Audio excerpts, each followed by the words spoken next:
Sidang perdana sengketa perselisihan hasil pemilihan umum Pilpres 2019 disaksikan secara langsung melalui video conference di ruang Laica Marsuki, Fakultas Hukum Unhas, Makassar. Fakultas Hukum Unhas menjadi salah satu perguruan tinggi yang bekerja sama dengan Mahkamah Konstitusi untuk melaksanakan video conference sidang sengketa Pilpres perselisihan hasil pemilihan umum. Melalui video conference ini, bisa dilakukan pemeriksaan saksi dari jarak jauh apabila dibutuhkan. Sehingga pihak yang bersengketa tidak perlu jauh-jauh membawa saksi ke Jakarta. Ya, ini MK dengan Fakultas Hukum saja.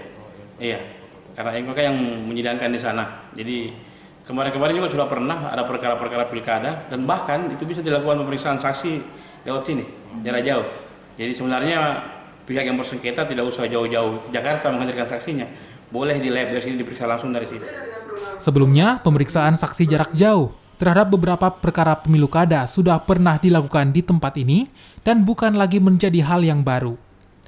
Ruang video conference Fakultas Hukum Unhas terbuka selama proses persidangan sengketa Pilpres yang digelar oleh Mahkamah Konstitusi. Seluruh pihak dapat menyaksikan proses tersebut. Arif Tirtana, Kompas TV, Makassar.